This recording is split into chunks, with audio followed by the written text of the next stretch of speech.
¿Qué pasa? Que uno conoce, pero le cuesta llevarlo a la práctica. A ver, ¿qué es lo que pasa? ¿Qué pasa en ese trayecto? Claro, eso tendría que resumirse a la vida personal de cada uno. Vida personal, muy bien. Vamos a hablar de cada uno. Exacto. ¿Qué es lo que pasa entre el conocimiento y la aplicación? ¿Qué es lo que todo ese trayecto? ¿Cuáles son las fallas que podemos tener? Para mí es el tiempo. El tiempo. El tiempo, el poco tiempo que le pongo a esto, a incluir más en la lectura, no en la lectura, sino en la práctica. Viste que hoy habló del precepto y también habló de la práctica. Ujú. Muy bien, ¿No? Entonces la práctica es el tema. Para mí la práctica. muy bien. Por ejemplo, si yo diría en esta mañana, digo, ustedes tienen que ser como yo, ¿eh? Tienen que ser como yo. Yo soy un atleta. ¿Ustedes sabían eso? ¿Por qué se ríen? Porque se ríen como que si no me creyera. Y Sara se ríe como que... Yo soy un atleta y yo les cuento que todas las mañanas yo salgo a correr. A las 4 de la mañana, 4:30, ahí me levanto y empiezo a correr por toda la laguna. Y, ¿viste? Con mi gorro, con mis auriculares. Yo hace 5 años que hago esto. Ustedes no me creerían, porque en realidad yo les estoy diciendo lo que en teoría yo hago, pero ustedes no ven cambios. No ven que, no sé, que soy diferente, no ven que quizás puedo correr maratones, no ven mi estado físico, no ven que quizás el cuidado de las comidas, no lo ven. Y eso es en la vida cristiana. Y es un gran trayecto entre lo que uno conoce y lo que uno hace. Y fallamos, no en lo que uno conoce, porque uno se sienta acá y conoce muchas veces a quién amar, a quién perdonar, ¿no? Y te has sentado y has escuchado mucho, y hemos escuchado por muchos años la Escritura. Pero el gran dilema está en lo que uno no conoce, sino en lo que uno hace con lo que conoce, ¿no? Y fíjate, estoy pensando, hablo con mi esposa, hay una etapa muy, muy complicada en este momento en mi corazón. Gracias, John. Por cosas que han pasado amigos y situaciones particulares, ¿no? Y ahora la teología se tiene que hacer práctica, ¿no? La esperanza, la prudencia, el tiempo con el Señor, ¿no? Y en el libro de los Hechos van a ver historias donde los discípulos, los misioneros tenían que correr, huir. Y pensaba en esto, ¿no? Situaciones peligrosas, situaciones donde, no sé, en la familia, enfermedades, tu esposo, tu esposa, tus hijos, no sé, los que sea, pasan situaciones horribles, ¿no? Y uno tiene que estar ahí, fiel. Y en el libro de los Hechos van a ver situaciones donde los discípulos eran perseguidos. Por momentos era, no sé, Messi y de repente era alguien que nadie quería. Y es normal eso en la vida cristiana, ¿no? Quizás venís un domingo a la iglesia y estás contento porque todos te saludan. Y de repente, cuando estás mal, no te saluda alguna persona y dices, uff, viste, te sentís un estrellado más que una estrella. Pero entonces pensaba en esta mañana ¿qué verdad podemos aprender hoy? Y esa va a ser la pregunta. Y la segunda pregunta es, ¿con quién la voy a compartir? ¿Está bien? La primera pregunta es una verdad que voy a aprender, la segunda es una verdad que voy a compartir. Y compartir no solamente decir, bueno, hermano, ¿sabes lo que aprendí? Es esto. Sino es que la idea es que se aplique, ¿no? Una verdad para aplicar. No solamente una verdad para aprender, una verdad para aplicar, sino una verdad para compartir. Ahí creo que lo mencioné un poquito, ¿cómo se llama? Ay, el domingo, ¿quién predicó el domingo? ¿En la mañana? Mauri, ahí está. Ahí en capítulo 13 de Hechos, se me fue el nombre de Mauri, dice, había entonces, capítulo 13, en la iglesia que estaban en Antioquía profetas y maestros, Bernabé, Simón el que se llamaba Níger, Lucio de Cirene, Manaén el que había criado junto con Herodes el tetrarca, y Saulo. Versículo 2 dice, ministrando estos al Señor y ayunando, dijo el Espíritu Santo, apartadme a Bernabé y a Saulo para la obra a que los he llamado. Entonces, habiendo ayunado y orado, les impusieron las manos y lo despidieron. Qué importante la iglesia. Hoy hablaba un poquito Darío en cuanto a la iglesia. Si hay algo que, no sé, cuando está grabado me da un poquito de cosa a mí, pero si hay algo que me encanta gracias, de algunas iglesias o de la iglesia en sí es cómo atrae a la gente, ¿no? Cómo puede saludar a alguien sin conocerlo y le da la bienvenida. Y eso hace la iglesia, ¿no? Y la idea de la iglesia en este momento en Antioquía empieza a replicar, empieza a impactar a otros. También la iglesia empezó en Jerusalén y empezó a invadir, no sé, Samaria, Damasco, Cesarea, y empezó, ¿no? Y empezó a replicar, a hacer eco, ¿no? Y pensaba en esta mañana es cómo nosotros hacemos eco en la vida de otra persona, ¿no? Cómo edificamos la vida de otra persona, cómo lastimamos la vida de otra persona con nuestras palabras. Cómo decimos algo que no es real, ¿no? Recién al principio pensaba yo me digo que soy un cristiano, saquémosla ahora que no soy un atleta, soy un cristiano.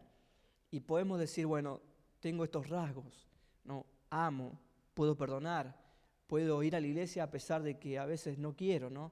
Porque el Espíritu Santo me lleva. Y empezamos a ver cosas en nuestra vida.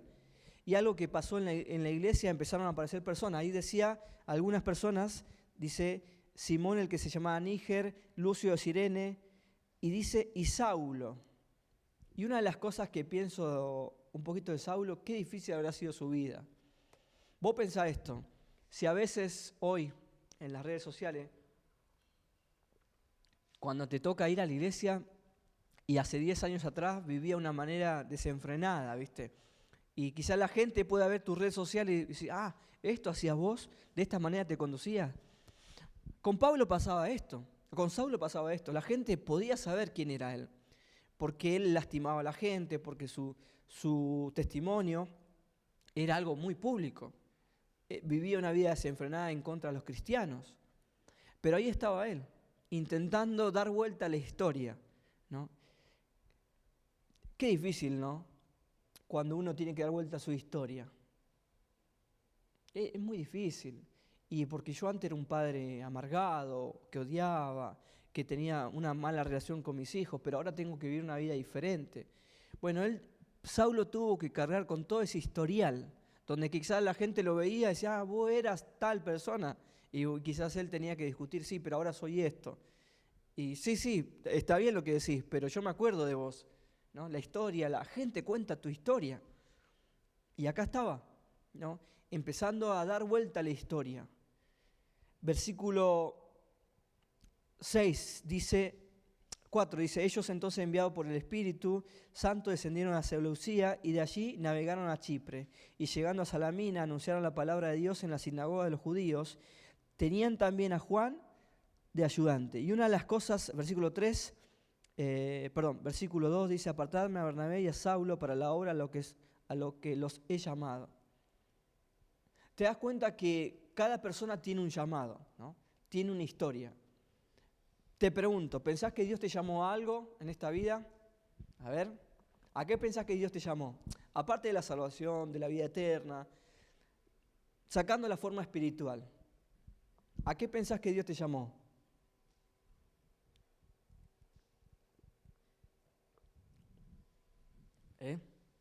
¿Cuál sería tu propósito? No el propósito general, tu propósito. No es glorificar a Dios, sí, lo entiendo, pero ¿cómo? En la práctica, ¿cómo? Usted piensa que empezamos a ser testigos de Él. Testigo de Él. ¿Cómo?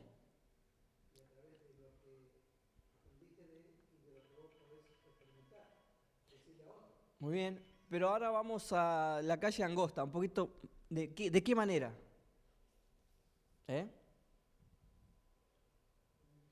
Con el ejemplo, bueno, pero ¿a quiénes?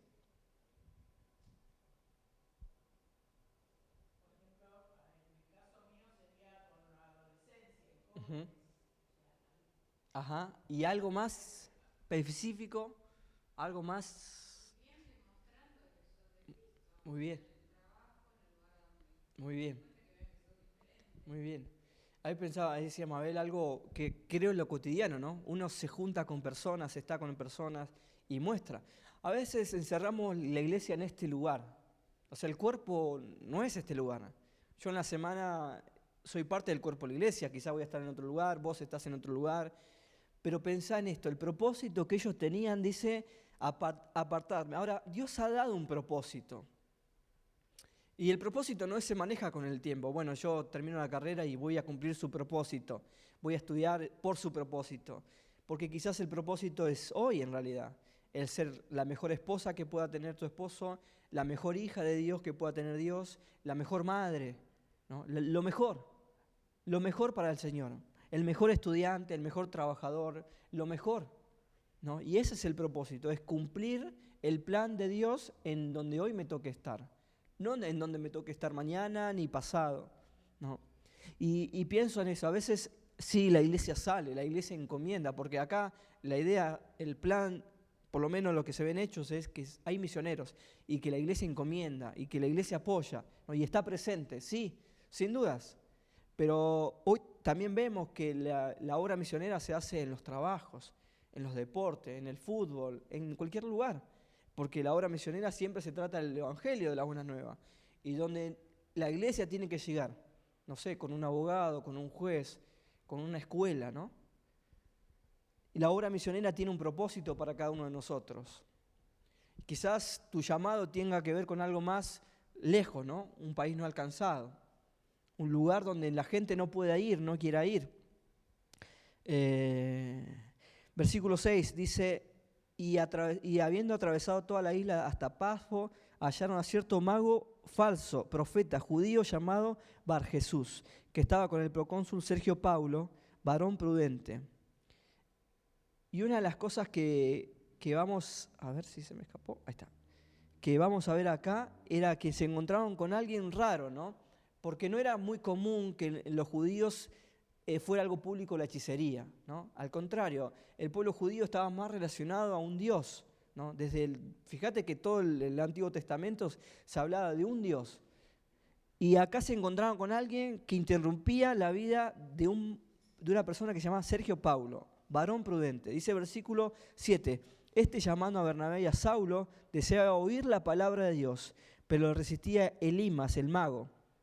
Versículo 9 dice, entonces Saulo, que también es Pablo, lleno del Espíritu Santo, fijando en él los ojos, dijo, oh lleno de todo engaño y de toda maldad, hijo del diablo, enemigo de toda justicia. Quedó corto, ¿no? Ahí. No sé, ¿viste? Le empezó a decir con de todo, digamos. Ahora pues, versículo 11, he aquí la mano del Señor está contra ti y serás ciego y no verás el sol por algún tiempo. E inmediatamente cayeron sobre él oscuridad y tinieblas, y andando alrededor buscaba a quien le condujese de la mano. Versículo 12, entonces el procónsul, viendo lo que había sucedido, creyó maravillado de la doctrina del Señor. Fíjate una cosa, dice que el procónsul buscaba, ¿no? Buscaba, pero había alguien que lo estaba impidiendo. Qué interesante esa relación, porque sin dudas había visto de todo Sergio Paulo, pero en un momento en la historia apareció Saulo y empezó a mostrar que ese mago, no sé si están llamando ahí, que ese mago no era quien decía que era. Ese mago era alguien que estaba impidiendo que él creyese. Dice, y el versículo 12, entonces el procónsul, viendo lo que había sucedido, creyó, maravillado de la doctrina del Señor. Pensamos en esta mañana es, ¿qué hay en mi vida que pueda ser un impedimento a otro? ¿Qué puede haber? ¿Qué puede haber que yo impida que otro pueda ver la mano de Dios? ¿Qué piensan?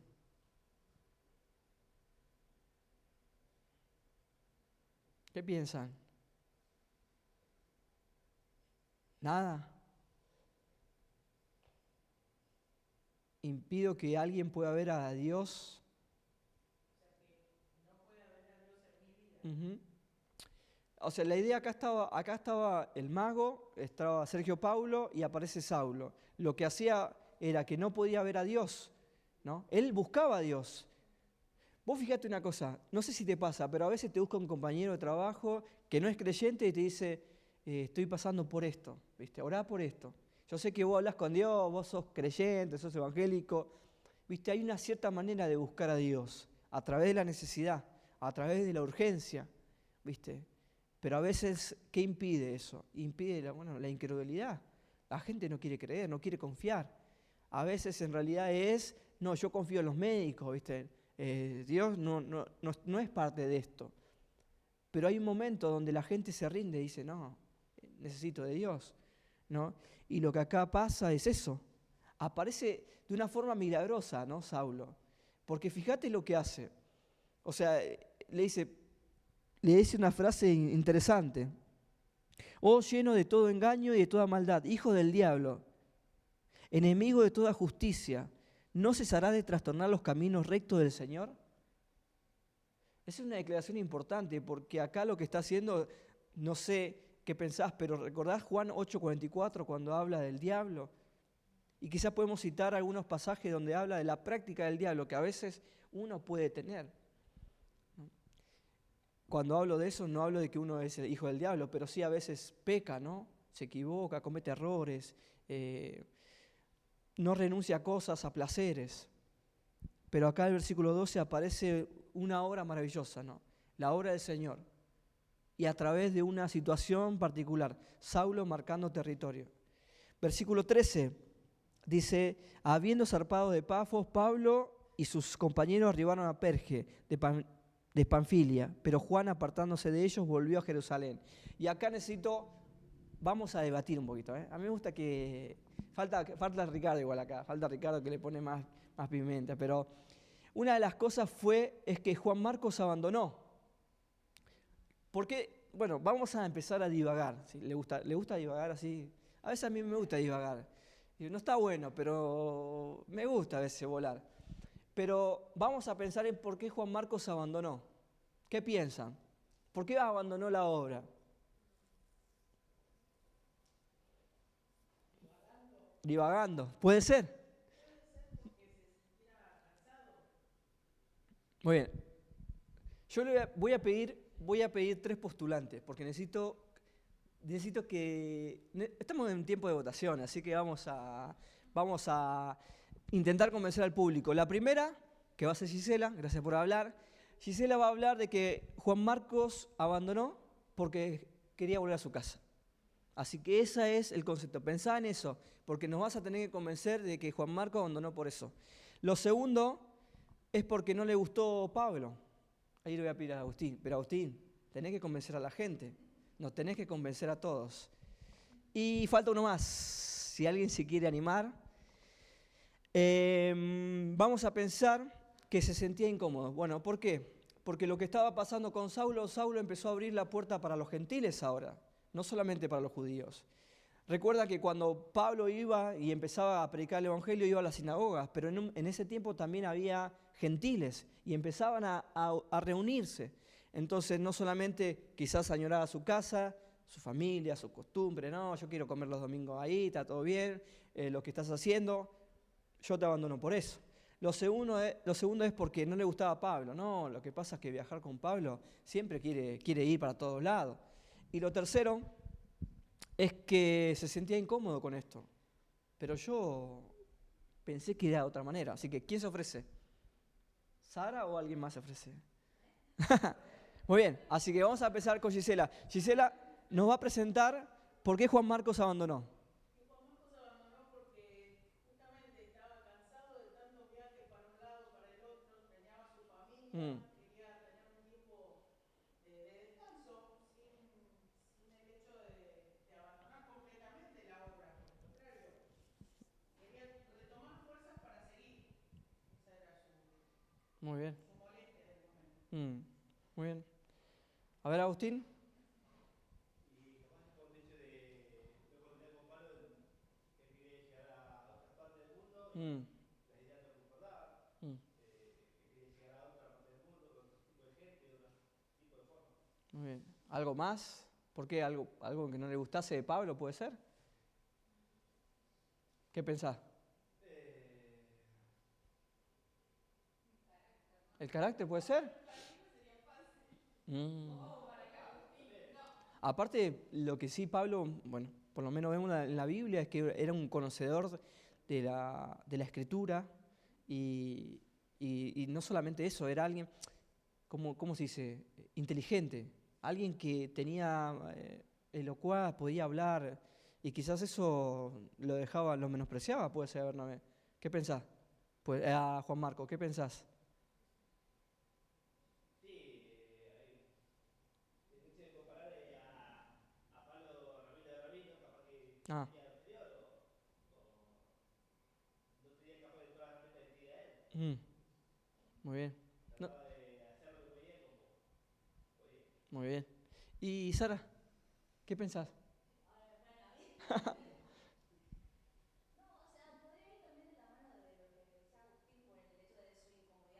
Mm,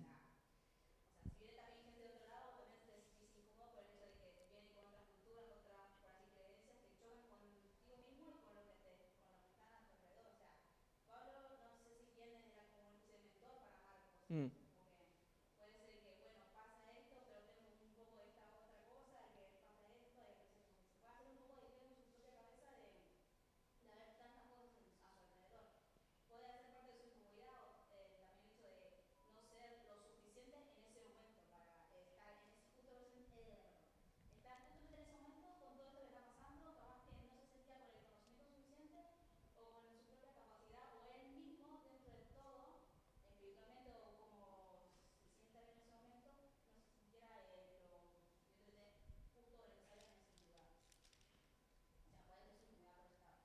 muy bien.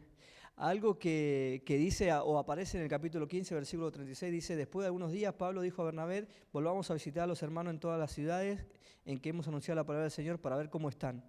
Y aparece después Juan Marcos. La Biblia no dice quizás por qué abandonó, pero podemos suponer un montón de cosas. Pero lo que sí la Biblia dice es que él abandonó, ¿no? Y quizás pueden ser muchas preocupaciones, porque uno tiene preocupaciones, tiene cargas, la familia, no sé, Gisela decía, Juan Marco abandonó por la familia. Y capaz que mientras estaba con Saulo, con Pablo, decía, todo muy lindo, pero acá hay necesidad, pero en mi casa hay necesidad, mi familia tiene necesidad, mis vecinos tienen necesidad, tienen que llegar el Evangelio, quizás hay alguien en particular, ¿no? Me tengo que ir. Quizás que decía Agustín y empezó a decir, no, sinceramente no entiendo, Pablo, yo pensé que cuando hablamos y vos me propusiste esto, pensé que iba por otro lado, te noté más simpático, pensé que íbamos a caminar a la par, pensé que iba a lograr esto también en la vida, con vos o junto a vos. Quizás lo que decía Sara, ¿no? Pero pensé que el llamado de Dios tenía que ver con el pueblo judío solamente, con las costumbres. Era fácil para mí porque algo que yo ya tengo en mi cabeza, tengo en mi vida, en la cultura. No, Pablo, esto no es para mí. Qué difícil es, ¿no? No abandonar cuando las cosas que uno tiene, expectativas humanas, no se cumplen, ¿viste? Pensé que esto de ser cristiano iba a ser diferente, ir a la iglesia y ser fiel, pensé que no iba a haber problemas. Pensé que cuando venía a la iglesia todos iban a ser como yo, tenían el mismo pensamiento, iban a amar las mismas cosas, íbamos a amarnos, ¿viste? El cuerpo, somos un cuerpo. Bueno, a veces uno abandona por ese tipo de causas, ¿no? Causas que son hasta normales. Lo que sí él abandonó. No solamente él abandonó, sino que su lugar sería ocupado por Timoteo. Ahora, ¿cuántas veces tenemos a abandonar? Nuestra mente. Nuestra mente tiene como una inclinación hacia abandonar. Señor, no me es tan bueno venir acá. Señor, esta mañana no quiero buscarte, necesito hacerlo todo con mi fuerza, ¿no? Y empezamos a abandonar. Versículo 14 al 52 vamos a ver ciertas discusiones. Dice, ellos pasando de Perge llegaron a Antioquía de Pisidia y entraron en la sinagoga un día de reposo y se sentaron. Versículo 15 dice, y después de la lectura de la ley y de los profetas, los principales de la sinagoga mandaron a decirles, varones hermanos, si tenéis alguna palabra de exhortación para el pueblo, hablad. Versículo 16 dice, entonces Pablo levantándose, hecho señal de silencio con la mano, dijo, ¿viste? Es como que le diéramos un micrófono a alguien que quiere hablar. Olvídate, va a hablar y va a hablar y va a hablar. Entonces Pablo dijo, bueno, ¿quieren que hable? Hagan silencio. Dice, varones israelitas y los que teméis a Dios, oíd. Versículo 17. El Dios de este pueblo de Israel escogió a nuestros padres y enalteció al pueblo, siendo ellos extranjeros en tierra de Egipto, y con brazo levantando los sacó de ella. Y por un tiempo, como de 40 años, lo que va a hacer Pablo empieza a disertar y va a decir, yo conozco lo que es el pueblo de Israel. Yo conozco cómo Dios vivió de una manera con el pueblo de Israel conectado, ¿no? De una manera continua. Pero también dice el versículo 19, y habiendo destruido, habla 7 naciones en la tierra de Canaán, les dio una herencia de territorio. Después, como 450 años, le dio jueces. Dice, versículo 23, dice, de la descendencia de este y conforme a la promesa, Dios levantó a Jesús por Salvador a Israel. Antes de su venida, predicó Juan el bautismo de arrepentimiento a todo el pueblo de Israel. Mas cuando Juan terminaba su carrera, dijo, ¿quién pensáis que sois? ¿No soy yo él? Mas he aquí viene tras mí uno de quien no soy digno de desatar el calzado de los pies. Lo que va a hacer acá Saulo empieza una serie de palabras hablando de la antigüedad de Israel. Y prepara la historia. Dice, bueno, pasó esto. ¿No se acuerdan en la tierra de Egipto? Dios lo liberó. ¿No se acuerdan? Dios hizo eso. Y empieza a hablar de la tribu de Benjamín, y empieza a hablar una cierta de cosas de que el pueblo judío entendía. Y que el pueblo de Israel podía comprender. Pero fíjate cómo termina, dice, cómo termina esta parte de sus palabras, o cómo quiere terminar. Dice, de la descendencia de este y conforme a la promesa, Dios levantó a Jesús por Salvador de Israel. Él empieza una serie de palabras donde el pueblo judío podía entender.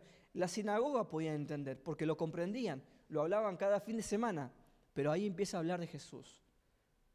Y algo que quizás empezó a incomodar, ¿no? Y empezó a molestar a las personas es, él viene a hablar de Jesús. Siempre que uno habla de Jesús incomoda al otro, ¿no? Porque Jesús es el relato histórico, espiritual y físico de alguien que vivió una vida diferente al mundo. Cuando uno habla de Jesús siempre hace que el otro se evidencie o nos evidencie nuestro pecado, nuestra forma de vivir. Versículo 26 en adelante dice, varones hermanos, hijos del linaje de Abraham, y los que entre vosotros teméis a Dios, a vosotros envía la palabra de esta salvación. No sé si vamos a llegar a leer el capítulo. Dice versículo 27, porque los habitantes de Jerusalén y su gobernante, no conociendo a Jesús ni las palabras de los profetas que se leen todos los días de reposo, las cumpliesen a condenarle. Versículo 28 dice, y sin hallar en él causa digna de muerte, pidieron a Pilato que se les matase. Y habiendo cumplido todas las cosas que de él estaban escritas, quitándolo del madero, lo pusieron en el sepulcro. Y dice versículo 30, mas Dios lo levantó de los muertos. Y una de las cosas más imponentes que va a hacer acá Saulo, va a hablar de la muerte, de la resurrección. Va a hablar de que Jesús es el Salvador y que no había otra manera, otra evidencia. Versículo 28 dice, y sin hallar en él causa digna de muerte, pidieron a Pilato que se le matase. Sin duda lo que hace Saulo acá empieza a dar una declaración. Empieza a hablar de Jesús como algo evidente, no podían negar la historia que Pablo hablaba, no podían negar la vida de Jesús. Y algo que pensaba, por lo menos veo en la sinagoga, es que la gente podía escuchar la ley sin molestarse, ¿no? Y a veces estamos nosotros escuchando, y me pasa a mí cuando estoy con la palabra de Dios, estoy con la Biblia y es como que si leer una revista, ¿no? A mí me pasa mucho.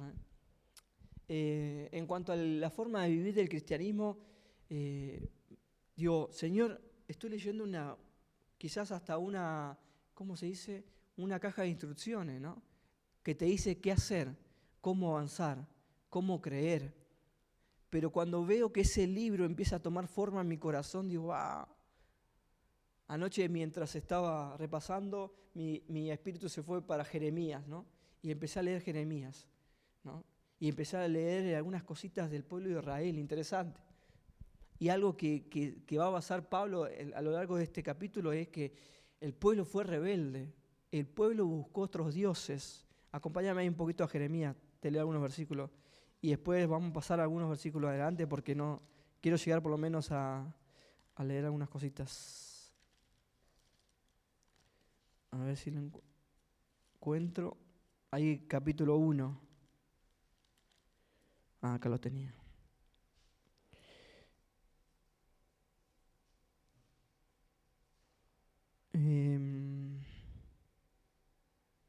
Mirá el versículo, capítulo 2, perdón, dice versículo 11. Hay algo que me sorprende, ¿no? Es como el cristiano abandona fácil a su Dios. Y fíjate el versículo 11, dice, ¿acaso alguna nación ha cambiado sus dioses, aunque ellos no son dioses? ¡Wow! Tremendo. Y hay algo que pasa en el cristianismo, es que cuando uno sufre, tiene una tendencia a abandonar al Dios, ¿no? A ese Dios. Cuando uno pasa por pruebas, quizás lo busca, ¿no? Pero hay un momento donde esa prueba es tan grande y dice, no, necesito otro tipo de ayuda. Dice el versículo, ¿acaso alguna nación ha cambiado sus dioses, aunque ellos no son dioses?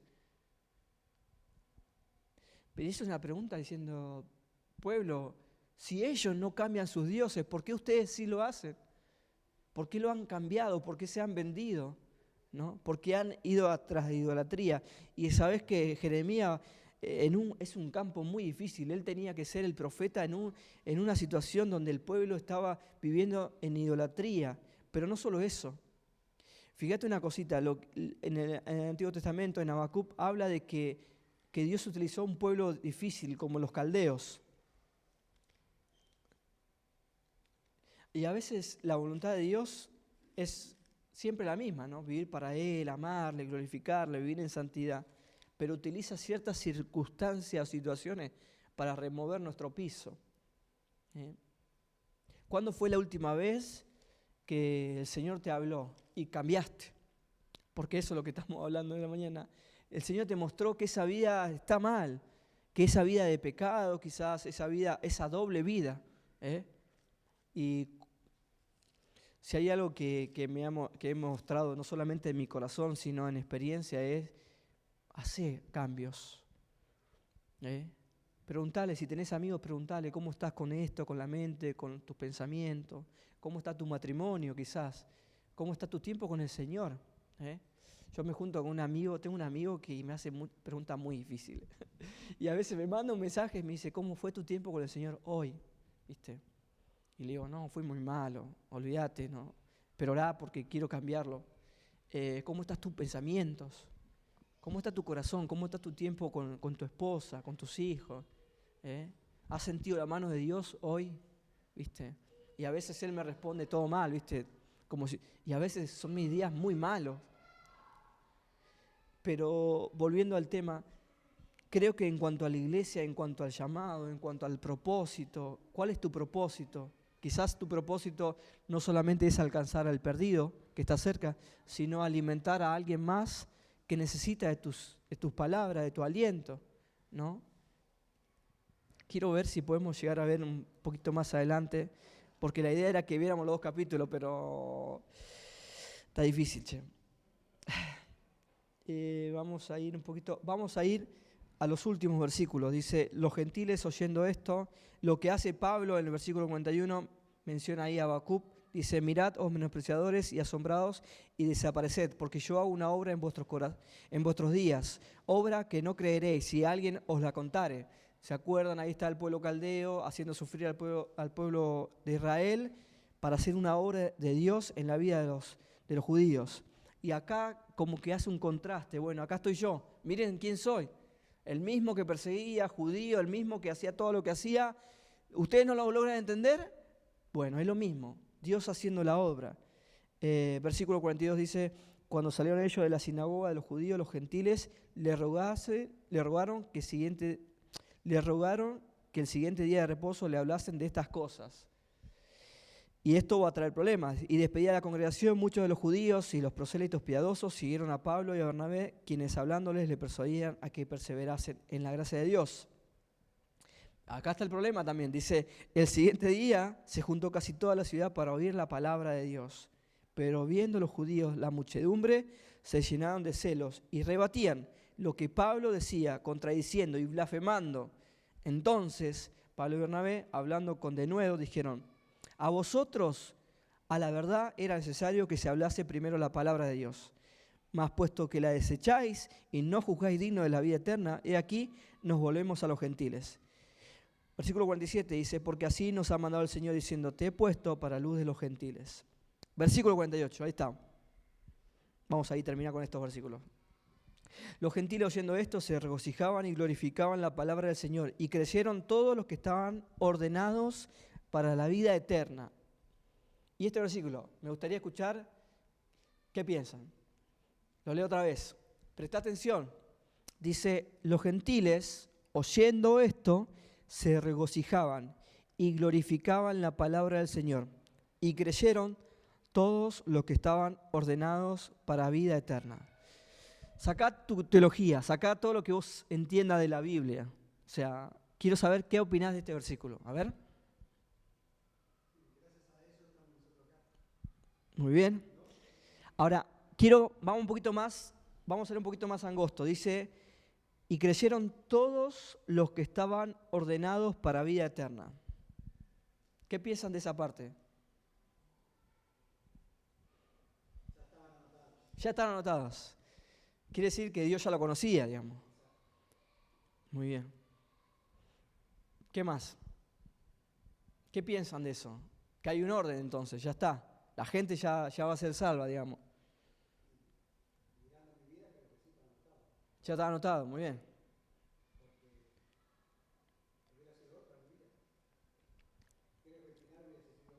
Muy bien. Ahora,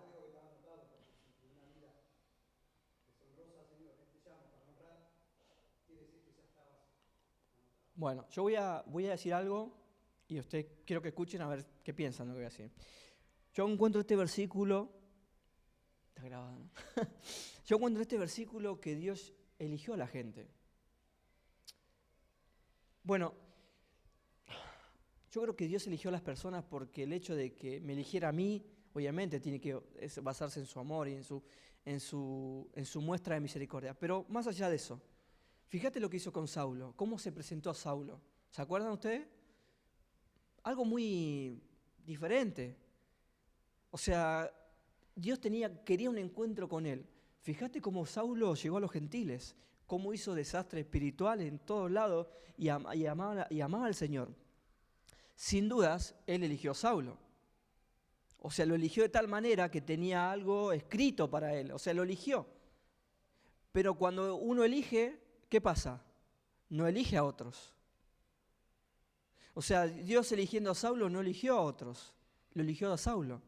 No solamente lo eligió para la salvación, porque se encontró con él, sino que lo eligió también para un propósito más terrenal, alcanzar a los gentiles. ¿Qué piensan?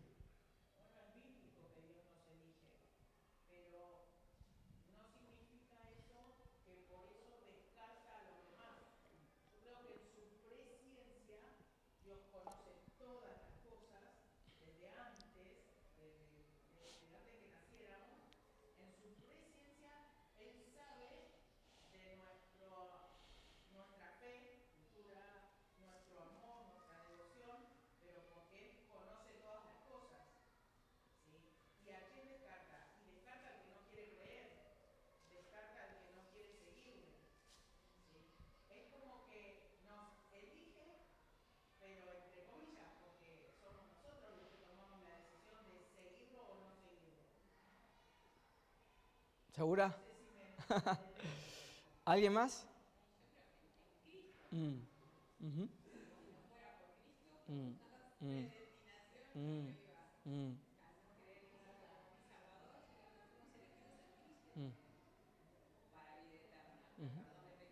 Ujú. Ujú. Mm.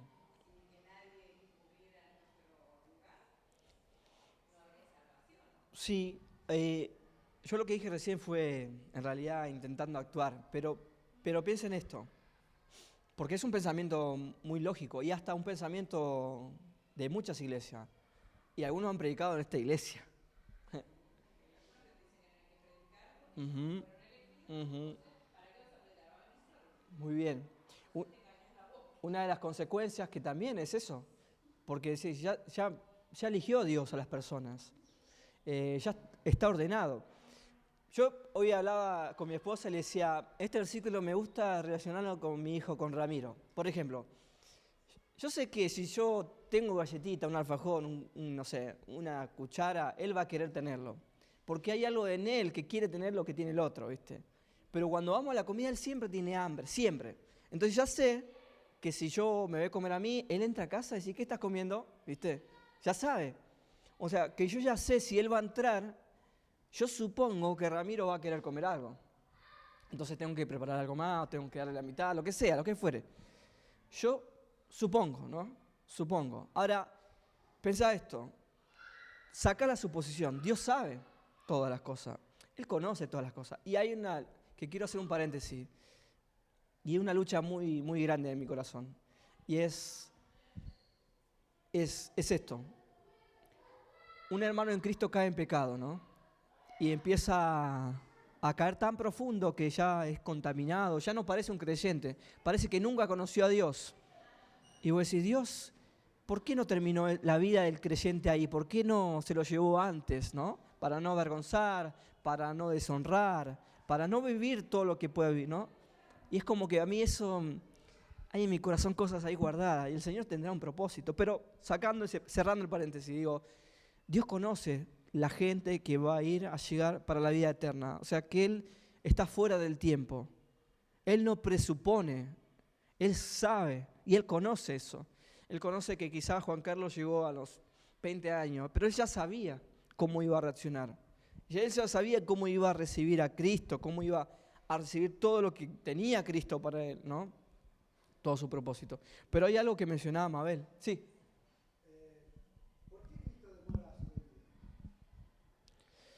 Y encontramos que Él tiene misericordia, ¿no? Creo que en 2 de Pedro habla... Estamos hablando de los que ya están anotados, los que ya sabíamos, ¿no es cierto, Mabel? Y los que están por venir, ¿no es cierto? Los que están por nacer. Por algo Cristo, por algo se tarda su venida. Porque hay un versículo, no lo encuentro en este momento, no me viene a la cabeza, cuando dice para que todos estén dentro. Ahí no se me va a venir.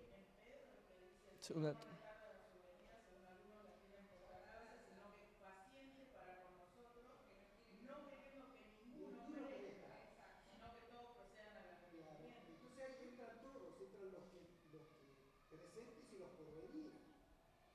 Así que es cierto, ella tiene todos los que están anotados. O sea, por ejemplo, si un bebé muere, ¿no? Ella sabe que si va a tomar decisión o no. ¿Qué piensa? Lo dice, Pero debiera saber, porque conoce todo. No presupone. No, bueno, no sé, estamos divagando. Eso es lo que está. Debería, ¿no? porque de los tales el reino, él dice, de los tales el reino de los cielos. De los bebés, porque él está hablando, no se los impida. Sí, digamos, hay algo que tenemos que tener cuidado en suponer. Yo sí me equivoco en suponer muchas cosas. Pero bueno, el Señor también nos ha dejado suponer muchas cosas. Pero sí es verdad que Él conoce todo, ¿no? Él conoce nuestras decisiones. Pero cerrando esta, ya son la 1. Cerrando esto, yo quiero hacer énfasis en el paréntesis que hice, ¿no? Yo hice en paréntesis cuando un creyente empieza a caer. Y te digo porque ahora en este momento en mi corazón está cargado con eso. Un amigo está viviendo una vida descontrolada y hay una carga en mi corazón. Y pienso esto, ¿por qué el Señor no me lleva antes? No, Nahuel va a vivir una vida desordenada a partir del 2025. Y una vida que avergüenza no solamente al Señor, a su familia, a sus hermanos, tanto tiempo, ¿viste? Y hay algo que pasa cuando pasa que un creyente cae, es que Satanás tiene una bomba, ¿viste? ¿Y la bomba qué hace? Aturde. Es como que no te deja entender, pero si esto era así, esto iba por acá, ¿qué pasó? La bomba hace que pierda la esperanza. No, si este creyente cayó, ¿qué pasa con mi vida? No, lo que pasa es que yo puedo vivir una vida desenfrenada mientras siga viniendo a la iglesia, mientras siga apoyando con mi granito de arena. Una vez predicando el Evangelio, una mujer me dijo, ¿y si Dios sabía que el hombre le iba a fallar? ¿Para qué lo creó? Y bueno, Bueno, es mucho más profunda la respuesta, pero...